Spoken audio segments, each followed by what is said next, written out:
not take the oath, no? And I think wala naman siyang sasabihin kung tatanungin natin. So buti na lang na umalis na siya.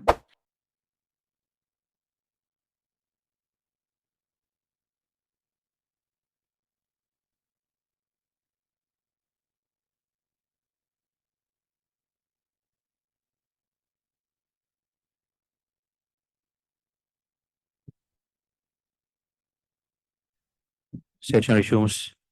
Mr. Chair, may I The request, Honorable Vice President is recognized. thank you, may I request to leave the inquiry? Ma'am, pwede naman po, considering na hindi naman din po kayo naka-oath and alam naman po namin marami rin po kayong ginagawa. The Vice President is excused. Thank you. Thank you po, Thank you, ma'am. everyone. Good morning. 1 minute suspension is declared by the Chair.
Before we Okay. We will recognize the next interpellator, the Honorable Congressman Manuel. Thank you, Mr. Chair. Good morning po sa lahat. Well, before I proceed sa questions ko, Mr. Chair, gusto ko munang i-manifest na sobrang disappointed po tayo. Actually, kasabay ng hearing na ito sa Committee on Good Government ay ang plenary debate sa budget for 2025. Mr. Chair, Presidente, umalis na rin po, Mr. Chair. And actually, when I record yung mga ibang pwedeng precedents din natin, Mr. Chair, while nabanggit po na merong right, no? Yung, or may option ang mga public officials na hindi po mag-oath pero hindi naman po all the time na ganun yung ginagawa. Even yung mga former presidents nga po, Mr. Chair, like former President Ramos, former President Estrada, former President Noynoy Aquino, ay dumalo nung inibitahan din sila sa mga legislative inquiry at nag-take sila ng oath, Mr. Chair.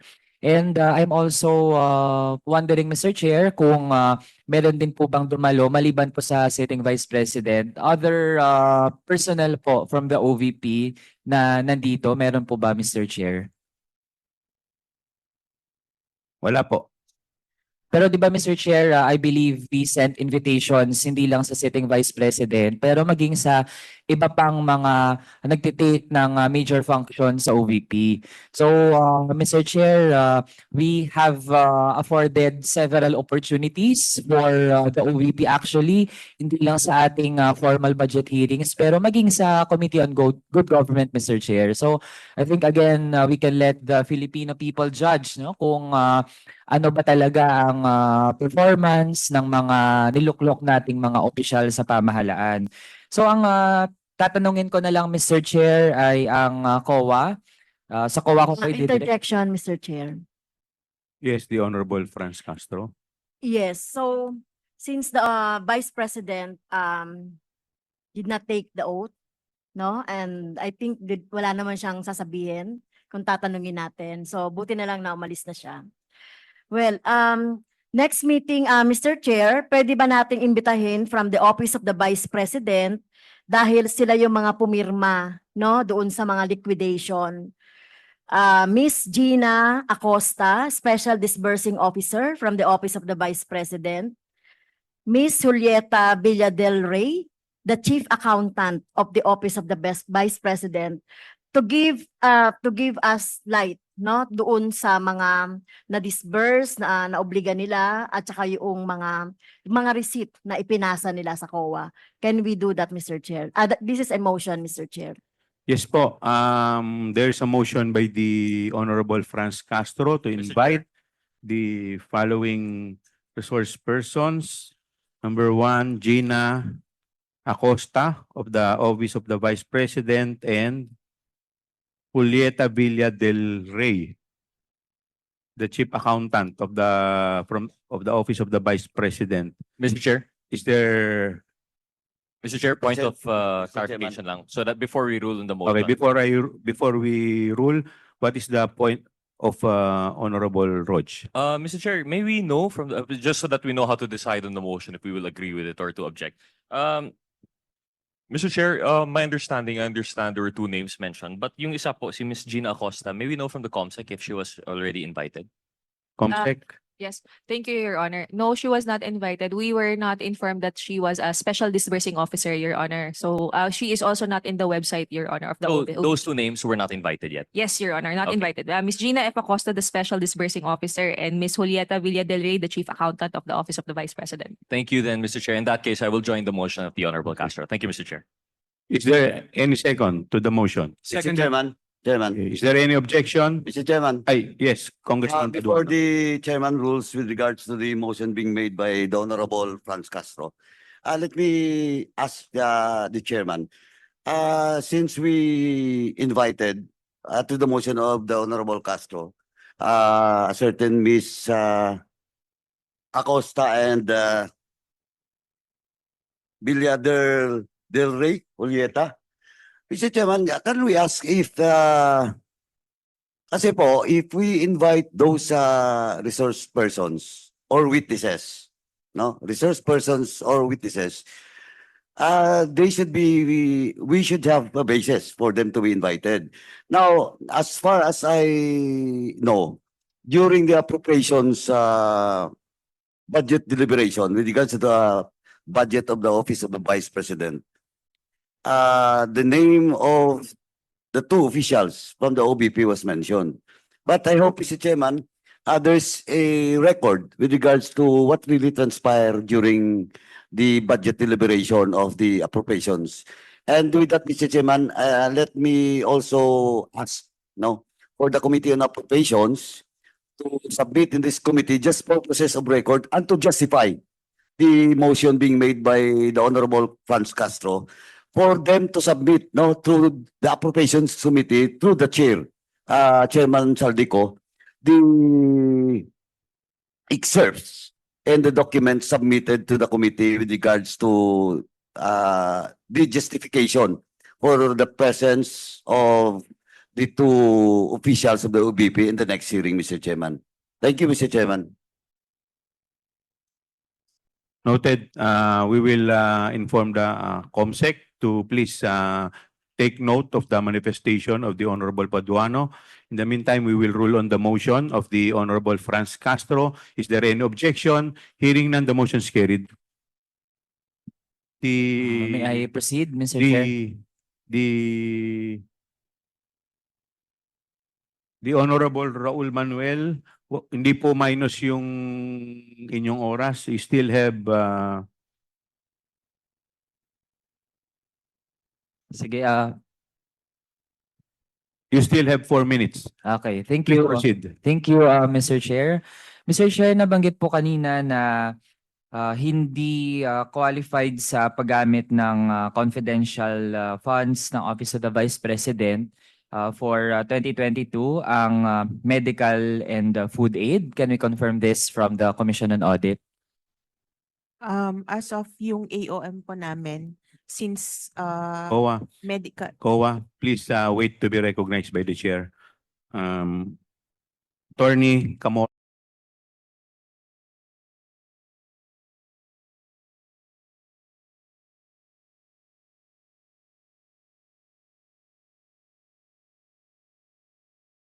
You are recognized. And please address your answer to the chair.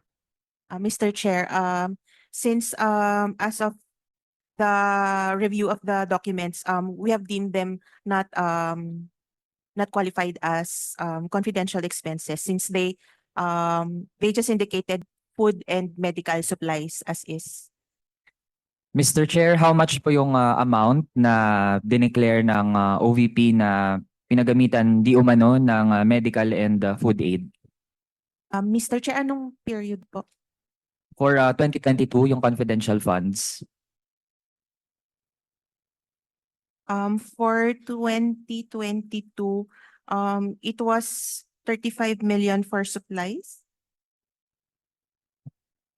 For medical and For food aid. medical and supplies, Mr. Chair, 40 40 million pesos. Sa pagtingin natin, Mr. Chair, bagamat syempre gusto natin na makatulong ang ating mga ahensya ng gobyerno, mapagbuti yung pag-provide ng mga services, pero tingin natin, Mr. Chair, ay questionable nga kung kukunin sa confidential funds ang pag-provide ng medical and food aid. Lalo na't supposedly nga transparent, magkano talaga yung nagagastos para dyan, tapos sa bawat beneficiary din, magkano yung worth ng kanilang nakukuha, ilan din yung beneficiaries. Di ibig sabihin, Mr. Chair, delikado kapag yung ganitong mga tipo ng serbisyo ay ang magiging source natin ay confidential funds. Sa experience po ba, Mr. Chair, ng Commission on Audit, meron din ba dating mga agencies ng pamahalaan na nag-declare na gumamit sila ng confidential funds para sa medical and food aid?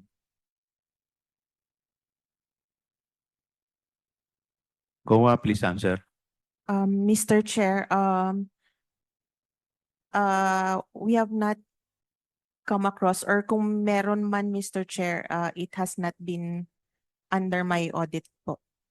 So, May iba po kasing auditors. May ibang, kailan po yung inyong boses? May ibang auditors po. So, hindi lang po kami. Opo. So, I am not aware if may mga ibang agencies po na nagde-declare ng medical and food supplies. okay, so Mr. Chair, ibig sabihin hindi standard practice na ang pantulong sa ating mga kababayan ay kinukuha siya mula sa confidential funds. Tama po ba, Mr. Chair? COA, please answer. Tama po, Mr. Chair, pero I would like to point out po sa joint circular that supplies, materials are actually allowed, except that you have to identify them as used in confidential activities like surveillance activities. Yun lang po, Mr. Chair. So ibig sabihin, Mr. Chair, under our current rules, meron siyang qualifier pero hindi absolute na ibig sabihin kung based lang sa personal na kagustuhan ng opisyal ay gagamitin niya yung confidential funds para sa medical and food aid. Tama po ba, Mr. Chair? Yes, Mr. Chair. As long as the purchase or rental of supplies, materials, and equipment are for confidential operations, they will comply with the joint circular po. Okay. Mr. Chair, kasunod naman, na-mention din kanina na walang bagong submission ang Office of the Vice President regarding nga doon sa Notice of Disallowance. Can the Commission on Audit expound on that, Mr. Chair? Kasi nga, ang dating kasi sa ilan sa mga kababayan natin ay as if ba hindi nabibigyan ng pagkakataon ang OVP para talaga ipaliwanag, tapos after the notice of disallowance na actually ang nais nun, Mr. Chair, ay pinapabalik sa OVP yung hindi maipaliwanag na paggastos ng confidential fund. So para lang po talaga malinaw, Mr. Chair, nabigyan ng pagkakataon ng OVP to explain, and meron po bang mga latest na submissions ang OVP on top of those na naipasa niya na dati?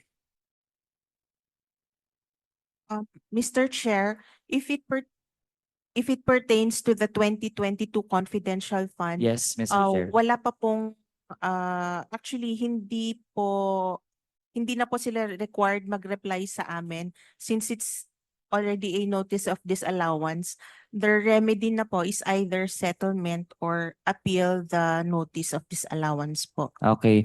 So, Mr. Chair, ibig sabihin, para po maunawaan nating mga kababayan, may pinapabalik na confidential funds na ginamit ng Office of the Vice President noong 2022. Ang options ay ibalik yon or umapela. And kung strong naman po yung appeal at ibig sabihin ay kakayaning ma-justify, edi pwedeng hindi pabalikin. Tama po ba, Mr. Chair?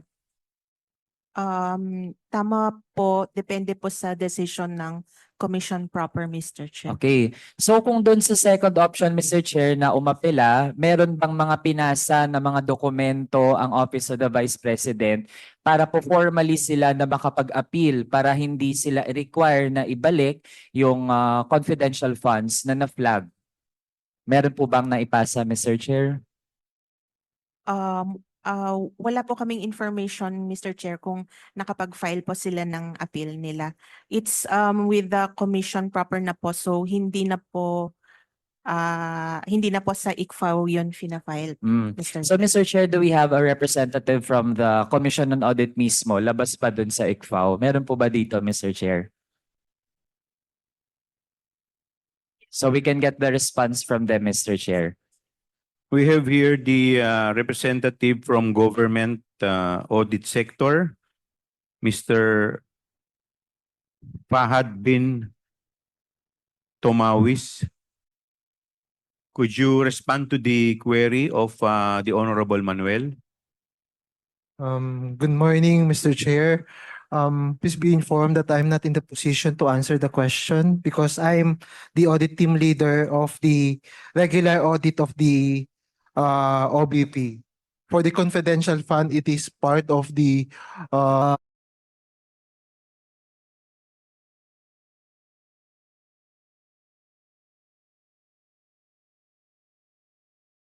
ICFAO, and for the appeal, it is part of the commission proper of the Commission on Audit.